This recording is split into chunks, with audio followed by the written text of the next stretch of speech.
Olá, boa noite, meus irmãos. Estamos aqui mais uma vez para estar louvando, bendizendo o nome do nosso eterno Pai. E nessa noite eu queria pedir aos irmãos que abrissem suas Bíblias em Colossenses capítulo 2. Enquanto vocês encontram aí Colossenses capítulo 2, que os irmãos estejam orando, vamos estar orando pela saúde do irmão Florisvaldo. Estou conversando com a irmã Jane e acho que as dores dele estão um tanto fortes, né? Já fez exame, mas ele não pode tomar qualquer tipo de anti-inflamatório por causa do coração, mas vamos estar orando pela saúde do nosso irmão e também orando pelos demais se recuperarem, né? Com a graça de Deus, vamos continuar trabalhando aqui na construção, então os irmãos estejam orando e dentro da possibilidade de cada um se faça presente para estar assim contribuindo com a obra de Deus, amém? Colossenses capítulo 4, do versículo 1 ao versículo 7, nós vamos ler esse texto para estarmos assim meditando na palavra de Deus, que diz o seguinte, Colossenses 2, de 1 a 7. Porque quero que saibais quão grande combate tenho por vós, e pelos que estão em Laodiceia, e por quantos não viram o meu rosto em carne, para que os seus corações sejam consolados e estejam unidos em amor, e enriquecidos da plenitude da inteligência, para conhecimento do mistério de Deus e Pai e de Cristo, em quem está escondido todo o tesouro da sabedoria e da ciência. E digo isto para que ninguém vos engane com palavras persuasivas, porque, ainda que esteja ausente quanto ao corpo, contudo, em espírito estou convosco, regozijando-me e vendo a vossa ordem e firmeza da vossa fé em Cristo. Como pois recebeste o Senhor Jesus Cristo, assim também andai nele, arraigados e edificados nele e confirmados na fé, assim como fostes ensinados nele, abundando em ações de graças. Amém? Que Deus aplique a sua palavra aos nossos corações. Vamos orar. Santo Deus e Pai, muito obrigado, Senhor, pelo dia de hoje. Nos dá sabedoria e entendimento, Deus, da tua palavra. Que cada dia ela possa falando mais e mais aos nossos corações. Nos ajuda a entender, ó Deus, e também viver, ó Deus, para louvor e glória do teu nome. Queremos te pedir pela vida do irmão Florisvaldo, Pai, que o Senhor possa assim, abençoando ele, ó Deus, para que ele possa assim, se recuperar essas dores, ó Deus, esse acidente que ele sofreu, e que ele possa assim, ó Deus, estar se locomovendo normalmente, ó Deus, sem sentir dores, sem nada. Que o Senhor possa estar abençoando e ajudando, ó Deus, grandemente. Também queremos te pedir, ó Deus, pelos demais irmãos que estão assim, com algum tipo de comorbidade, que estejam assim, se recuperando, que o Senhor possa se fortalecer na vida de cada um. Abençoa grandemente, Pai, os irmãos que estão longe, que estão enfermos, do pastor Eurípides, a irmã Hélia, que o Senhor esteja abençoando grandemente. Pai, eu te louvo, te agradeço por tudo, em nome de nosso Senhor e Salvador Jesus Cristo. Amém. Meus irmãos, Paulo escreve esse texto do capítulo 2, versículo 1 a 7. Ele é um texto exortativo e também ele é encorajador. Ou seja, na mesma escrita, Paulo nos deixa essas duas vertentes, né? Exortação e também um encorajamento para que não venhamos desanimar diante das coisas que acontecem no dia a dia. Paulo estava preso lá em Roma, mas ele chama a atenção desta igreja através dessa carta, como ele diz no versículo 1. Porque quero que saibais quão grande combate tenho por vós e pelos que estão em Laodiceia, e por quantos não viram o meu rosto em carne. Então, eu quero que vocês saibam que, mesmo eu não tendo visto o rosto de vocês, mesmo que eu não conheça alguns, mas eu estou aqui junto. E isso é algo que encoraja a pessoa, você saber que está numa batalha e tem alguém que está junto com você. Para perder ou vencer, para perder ou ganhar, está junto. Ou seja, você não está sofrendo sozinho. Isso é muito bom. E Paulo ele nos dá esse ensinamento, Paulo nos dá essa advertência, né? que ele está, ele nos mostra que ele está aqui junto com aquele povo. Então, quero que vocês saibam. E aí o versículo 2 ele continua com a mesma falância, né? Falando da mesma maneira. Para que os seus corações sejam consolados e estejam unidos em amor, enriquecidos da plenitude da inteligência, para conhecimento do mistério de Deus e Pai de Cristo, de Pai de Cristo. Então, agora aqui ele exorta, né, para que os seus corações sejam consolados e estejam unidos em amor. Então, irmãos, as escritas de Paulo são algo maravilhoso, ou seja, lógico que ele não escreveu dele mesmo, foi o Espírito de Deus que esteve botando palavras na boca dele, para que essas palavras chegassem até nós nos dias atuais, e com certeza, se Cristo não voltar daqui mais 2000 anos, que seja, ou que seja um ano, não importa o tempo, ela vai estar sempre encorajando, ela vai estar sempre exortando, ela vai estar sempre nos ajudando a perseverar na nossa fé diante de Deus. Então, Paulo, ele é bem enfático quando ele faz essas colocações para a igreja, para que não desanime, né? Então, nós podemos ver que Paulo, ele está exortando, como eu falei, está também encorajando para que permaneçam, que não desistam, que aqueles irmãos não desistam. Então, vale a pena a gente viver, porque Paulo, ele tinha autoridade suficiente para isso. Por quê? Porque ele era um sujeito que ele estava vivendo as aflições desse mundo. Lógico que tinha aquela coisa, toda ação tem sua reação, e isso era uma reação do que ele já tinha, das ações deles passadas. Então, muito sofrimento veio sobre ele, porque ele, de uma certa forma, ele ajudou alguém a praticar as suas perversidades, que agora ele estava sofrendo. Antes ele praticava, agora ele estava sofrendo a consequência daquelas perversidades que ele fez, que alguém viu que também alguém se interessou por aquela prática de vida, e agora estava submetendo a ele. Mas mesmo assim, ele não desanima, mas ele não se desencoraja. Ou seja, ele mesmo no sofrimento, ele tem palavras bonitas, ele tem força para estar encorajando as igrejas, estar encorajando os irmãos. Então isso leva a gente a entender o quê? Que Paulo era um homem que vivia plenamente na dependência de Deus. Então vale a pena a gente olhar para isso. Então, irmãos, dentro desse contexto, nós vimos que ele realmente quer que a igreja esteja avante, não recuando. Então, dentro desse contexto, nós podemos ver algumas coisas práticas, né? E eu queria sugerir o seguinte: por que nós devemos estar ao lado dos irmãos, ou ao lado uns dos outros? Primeiro, porque quando nós estamos ao lado uns dos outros, nós vamos estar, nós não vamos desanimar. Porque mesmo que eu esteja em dificuldade, você esteja em dificuldade, mas se nós estamos próximos dos outros, nós não vamos desanimar. Como ele mesmo diz no versículo 1, né? Quero que vocês saibam. Então, nós precisamos olhar uns para os outros e mostrar que estamos próximos. Nós precisamos estar próximos, nós precisamos estar juntos para poder não desanimar nas dificuldades da vida.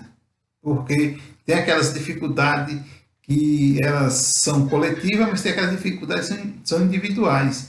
E mesmo nesses momentos, seja coletivo ou individual a dificuldade, se estivermos próximos dos outros, nós vamos estar firmes, né? Porque, como ele diz, quero que saibais, o versículo 1, né? É que ele está em combate. Então, se eu estou em alguma situação difícil, eu sei que tem pessoas, tem igrejas, tem irmãos que estão orando por mim, que estão combatendo junto comigo, isso serve de combustível para a gente se renovar se fosse na dificuldade. Porque todo ser humano sabe que tem momentos que a gente olha para o lado, olha para frente, olha para trás, a gente não vê. Realmente, assim, dentro da nossa capacidade humana, não vê solução.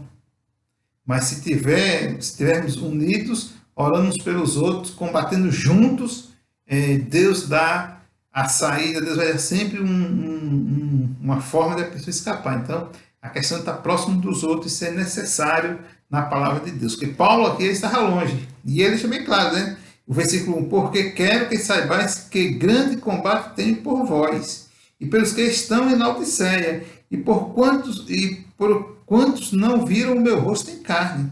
Ou seja, aqueles outros que receberam a Jesus Cristo pela fé que eu não vi, eu estou orando por eles, eu estou combatendo por eles, porque as aflições desse mundo são grandes. Então, é essa a questão, essa necessidade de estarmos próximos dos outros, para nós não viemos desanimar.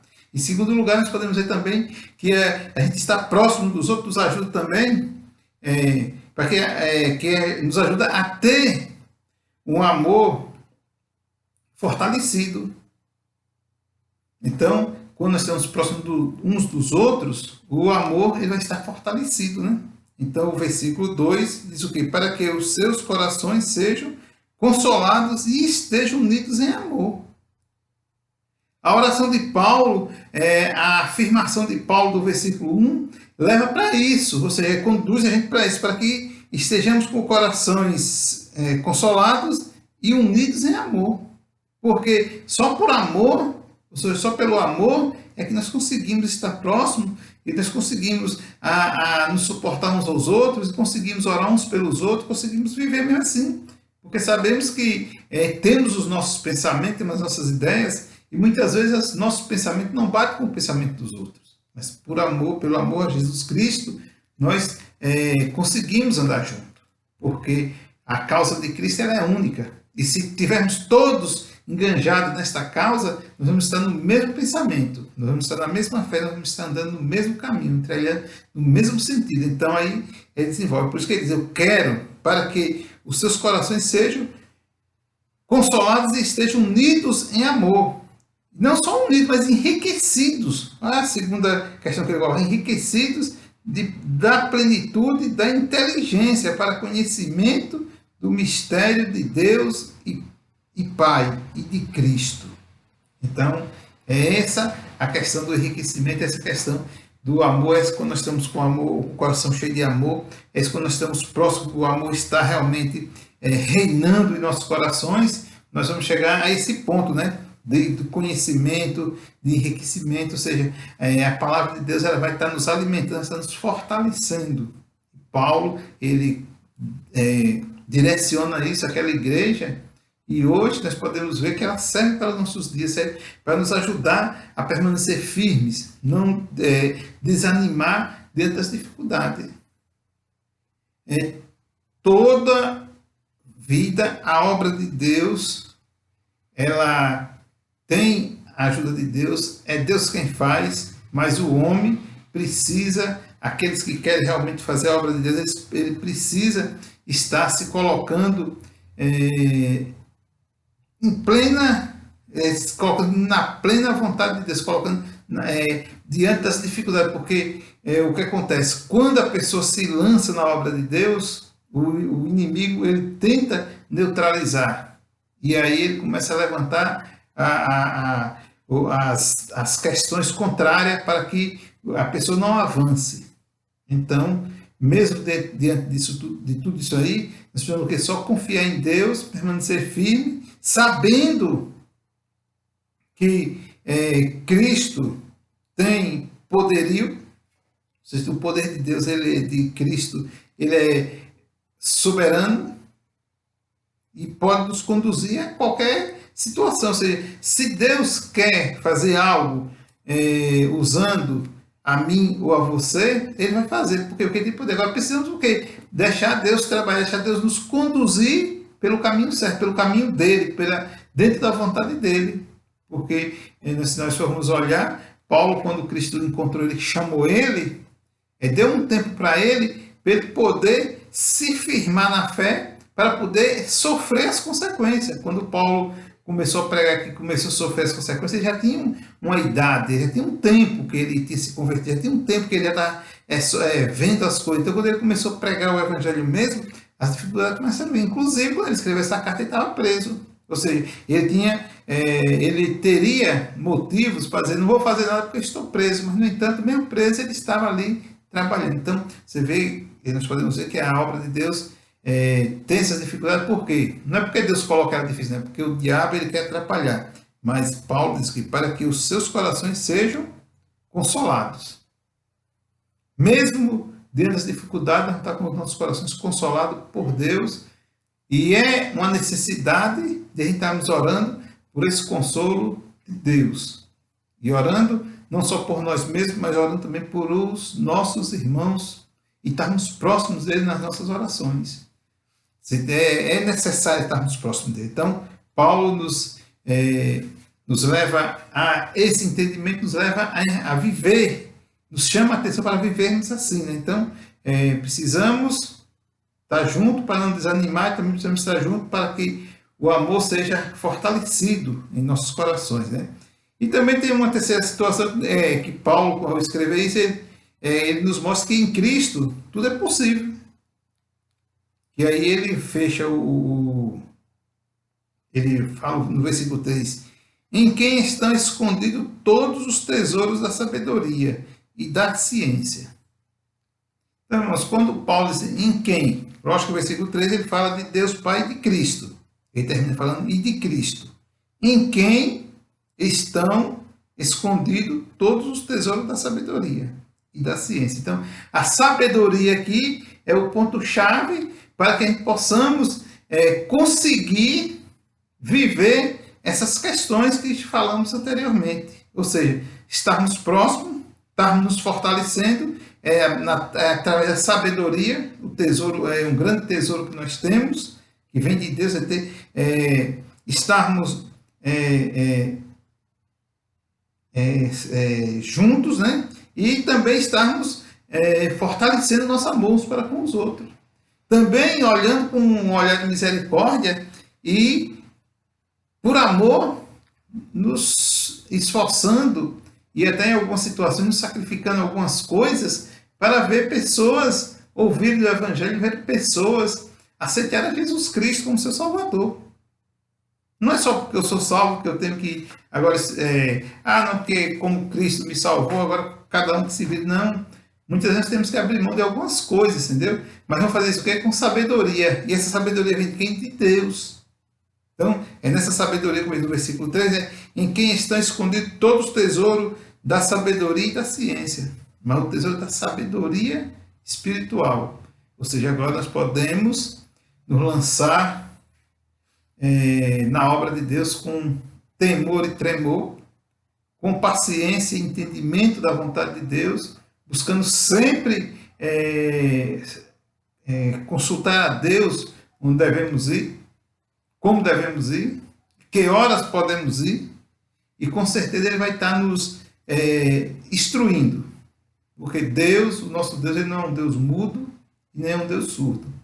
Então, se você quer fazer alguma coisa, se eu quero fazer alguma coisa, se nós temos interesse em relação à obra dele, ele vai aos poucos falando a mim e a você, e nós vamos avançando e vamos conseguindo alcançar os objetivos de Deus que ele tem sobre a sua obra através de nossas vidas. Então, precisamos entender isso, que a sabedoria é algo que nós não podemos abrir mão e nem podemos desistir dela. Precisamos fazer nesse tipo.